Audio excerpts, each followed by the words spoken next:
आप सभी को मेरा प्रणाम। एक बार फिर से स्वागत है आप सभी का मेरे आज के इस योग अभ्यास में। और आज की इस वीडियो में हम बात करेंगे हर्निया के बारे में। योग अभ्यास कैसे हर्निया के लोगों को मदद कर सकता है, उससे पहले हमें ये जानना जरूरी है कि हर्निया होता क्या है, इसके मुख्य क्या लक्षण होते हैं और ये कितने प्रकार का होता है। क्योंकि क्या होता है कि अगर हमें अपनी जो बीमारी होती है, जो परेशानी होती है, उसके बारे में अगर हमें अच्छे से मालूम होता है तो हम बहुत ईज़िली उसको सॉल्व कर सकते हैं, उसका बहुत आसानी से हम उसका समाधान निकाल सकते हैं। तो सबसे पहले हम बात करते हैं कि हर्निया होता क्या है। हमारे शरीर में कई तरह के अंग होते हैं। तो ये अंग जो होते हैं ये अपनी जगह पर बने रहते हैं। हम पूरे दिन भर में कितना उछलते हैं, कूदते हैं, भागते दौड़ते हैं और भी कई तरह की गतिविधियां करते हैं, लेकिन फिर भी हमारे शरीर के जो अंग होते हैं वो अपनी जगह पर ही बने रहते हैं।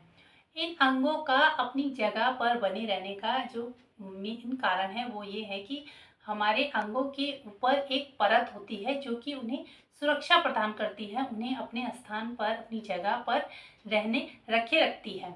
और इस परत का नाम है पेरिटोनियम। इसकी जो मांसपेशियां होती हैं वो हमारे अंग को सुरक्षा प्रदान करती हैं और ये एक साथ आपस में बांध कर रखती हैं, जो कि जिससे कि हमारे शरीर के जो अंग होते हैं वो अपनी जगह पर रहते हैं। लेकिन अगर किसी कारणवश जो ये मांसपेशियां हैं ये कमजोर हो जाती हैं, ढीली पड़ जाती हैं, तो उससे क्या होता है कि जो हमारे अंग होते हैं वो टूटी हुई परत से बाहर आ जाते हैं, जिसे हम हर्निया कहते हैं। अगर हम बात करें हर्निया होने के कारण, तो इसके कई कारण हो सकते हैं, जैसे कि जन्मजात 2 से 5 साल के बीच के बच्चों में भी हर्निया की परेशानी देख सकते हैं। इसके अलावा बढ़ती उम्र के साथ साथ भी ये परेशानी हो सकती है।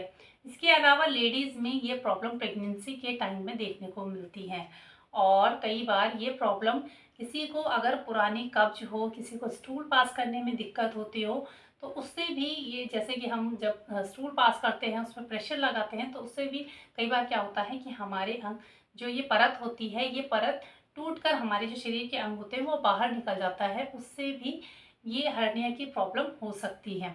इसके अलावा पुरानी खांसी, जैसे कि काफ़ी समय से लंबी खांसी, काफ़ी टाइम से खांसी होती आ रही है, तो उस खांसी के कारण भी ये हर्निया की प्रॉब्लम हो सकती है। इसके अलावा मोटापा यानी कि ओबेसिटी के कारण भी ये प्रॉब्लम हो सकती है। उसमें क्या होता है कि जो पोटेशियम की जो लेयर होती है वो धीरे धीरे कम होने लगती है, और इसका जो मेन कारण यही होता है कि इससे हर्निया हो जाता है। अगर हम बात करें कि हर्निया कितने प्रकार का होता है, तो सबसे पहले एक्विनल हर्निया के बारे में हम बात करेंगे। एक्विनल हर्निया जो ये प्रॉब्लम है ये ज़्यादातर पुरुषों में देखने को मिलती है। लेडीज़ में ये प्रॉब्लम बहुत रेयर देखने को मिलती है, वो भी 70 से 75 साल की जो लेडीज़ होती हैं उनमें बहुत रेयर होता है कि लेडीज़ में यह प्रॉब्लम देखने को मिले, लेकिन पुरुषों में और जन्मजात बच्चों में भी यह प्रॉब्लम पाई जाती है।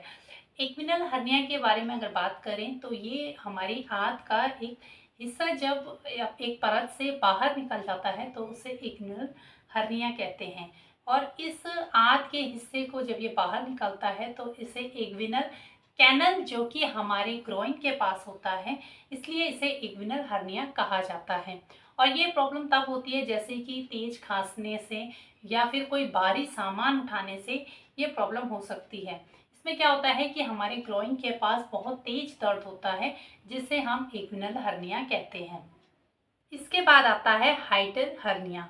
इसमें क्या होता है कि हमारे पेट का एक हिस्सा हमारे चेस्ट कैविटी के पास आ जाता है, जिसे हम हाइडल हर्निया कहते हैं। और ये ऐसा इसलिए होता है क्योंकि जो हमारा डायफ्राम होता है, जो कि हमारे चेस्ट की एक लेयर होती है जो कि हमें सांस लेने में मदद करती है, उसमें जब छेद हो जाता है तो हमारे पेट का जो अंग होता है वो हमारी चेस्ट के, हमारे डायफ्राम के छेद से बाहर निकल जाता है, जिसे हम हाइडल हर्निया कहते हैं। इसमें क्या होता है कि हमारे चेस्ट के पास बहुत तेज पेन होने लगता है, जलन होने लगती है और साथ ही साथ एसिडिटी जैसे प्रॉब्लम होने लगती है, तो इसे हम हाइडल हर्निया कहते हैं। जब हम नियमित योग अभ्यास करते हैं तो उससे क्या होता है कि जो हमारी डीप कोर मसल होती है वो स्ट्रांग होती है। लेकिन अगर आप किसी तरह का भी योग एक्सरसाइज नहीं करते हैं, किसी भी तरह की एक्सरसाइज नहीं करते हैं, तो क्या होता है कि बैठे बैठे जब हमारा वेट बढ़ने लगता है तो हमारी जो लेयर होती है, जो हमारी डीप स्ट्रॉन्ग जो मसल होती है, वो धीरे धीरे उस पर क्या होता है कि प्रेशर पड़ने लगता है और वो धीरे धीरे वीक होने लगती है, जिससे कि हर्निया होने के चांसेस बढ़ जाते हैं। लेकिन अगर हम नियमित योग अभ्यास करते हैं तो उससे क्या होता है कि हमारी मसल स्ट्रॉन्ग होती है। तो सबसे पहला जो हमारा योग अभ्यास है उसमें हमें डायफ्राम ब्रीथिंग करनी है। उसके लिए हमें क्या करना है, हमें इस तरह से सबसे पहले सुखासन में बैठ जाना है। अपनी कमर और गर्दन को बिल्कुल सीधा, अपने कंधों को बिल्कुल रिलैक्स रखेंगे, बॉडी को बिल्कुल रिलैक्स, थोड़ा सा नॉर्मल ब्रीदिंग करेंगे, आंखें बंद, थोड़ा सा शरीर को ढीला छोड़ते हुए बिल्कुल नॉर्मल ब्रीदिंग। धीरे धीरे सांस भरेंगे, सांस छोड़ेंगे, शरीर को बिल्कुल रिलैक्स। बहुत सुंदर। चलिए, यहीं से धीरे से आंखों को खोलते हुए आपको क्या करना है, अपने दोनों हाथों को इस तरह से अपने चेस्ट के पास रखते हुए आपको गहरी सांस भरनी है और आपको अपना पूरा फोकस अपनी चेस्ट पर करना है। आपको फील करना है कि जब आप गहरी सांस भरते हैं तो आपकी चेस्ट, आप किस तरह से अपनी चेस्ट को आप एक्सटेंड करते हैं, और उसी तरह से धीरे धीरे सांस को छोड़ते हुए आपको अपनी चेस्ट को स्क्वीज करना है। आपको फील करना है आपके लंग्स अच्छे से सिकुड़ रहे हैं। इसी तरह से आपको धीरे धीरे सांस को भरना है और धीरे धीरे सांस को छोड़ना है। आपको एक बात का ध्यान रखना है, आपके शोल्डर बिल्कुल रिलैक्स होने चाहिए, आपकी कमर बिल्कुल सीधी। अपने दोनों हाथों को इस तरह से चेस्ट पर रखते हुए आंखें बंद करते हुए अपनी सांस को महसूस करेंगे। भरेंगे गहरी सांस, बिल्कुल धीरे धीरे अपने चेस्ट को, अपने लंग्स को फील करते हुए गहरी सांस भरेंगे। बहुत सुंदर। चलिए, यहीं से धीरे धीरे सांस को छोड़ते हुए बिल्कुल धीरे धीरे आपको फील करना है कि किस तरह से आपके लंग्स सिकुड़ रहे हैं। एक बार फिर से गहरी सांस भरेंगे, अपने लंग्स को फील करते हुए, अपने लंग्स को एक्सटेंड करते हुए, चेस्ट को खोलते हुए और धीरे धीरे सांस को छोड़ते हुए अच्छे से। एक बार फिर से इसी तरह से गहरी सांस भरेंगे, अच्छे से चेस्ट को ओपन करेंगे। बहुत सुंदर। चलिए, धीरे धीरे सांस को छोड़ते हुए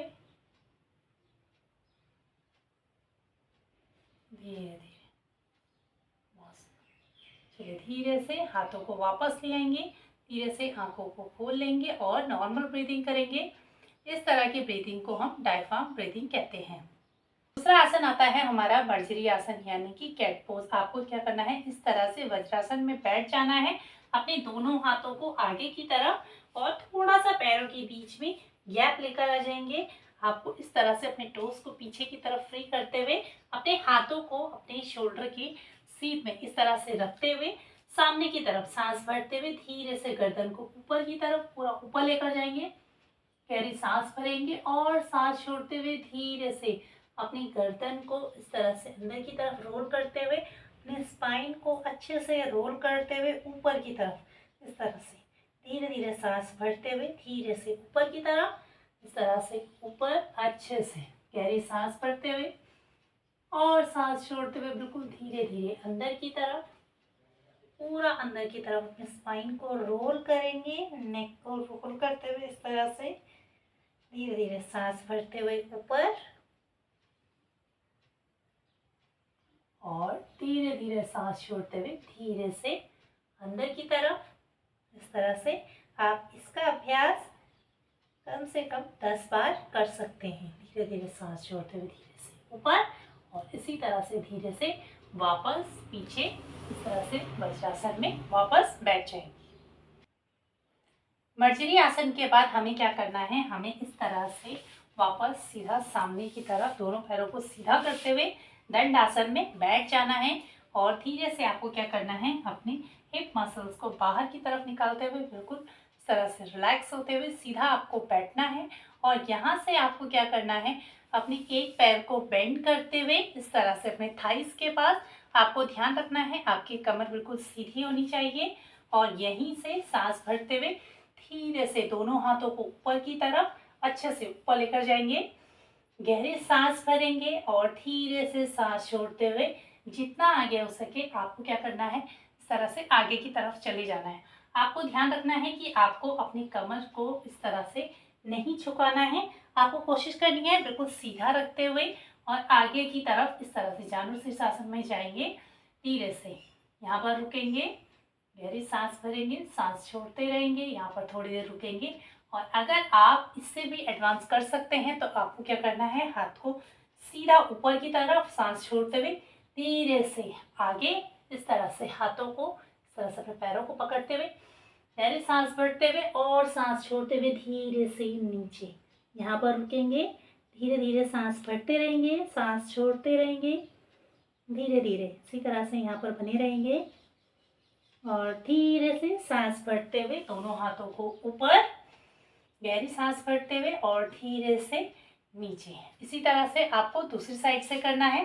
दूसरे पैर को सीधा करते हुए इस तरह से पैर को बेंड करते हुए धीरे से कमर को सीधा करते हुए सांस भरते हुए दोनों हाथों को ऊपर की तरफ, गहरी सांस भरेंगे और सांस छोड़ते हुए धीरे से आगे की तरफ कमर को बिल्कुल सीधा करते हुए आगे चले जाएंगे और गर्दन को अंदर की तरफ इस तरह से जानो शीर्षासन। धीरे धीरे सांस भरते रहेंगे, सांस छोड़ते रहेंगे। जितनी देर हो सके आपको उतनी देर यहाँ पर रुके रहना है और फिर धीरे से सांस भरते हुए धीरे से ऊपर की तरफ और सांस छोड़ते हुए धीरे से आपको इस तरह से वापस आ जाना है।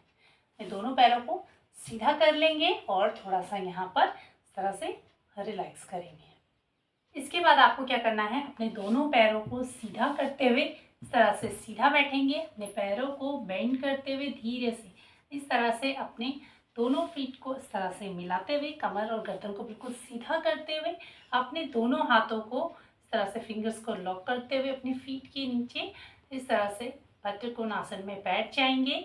और धीरे धीरे आपको क्या करना है, अपने दोनों पैरों को पीछे की तरफ करते हुए धीरे धीरे सांस को भरते हुए सांस छोड़ते हुए धीरे धीरे अपने पैरों को इस तरह से तितली आसन में धीरे धीरे आपको करना है।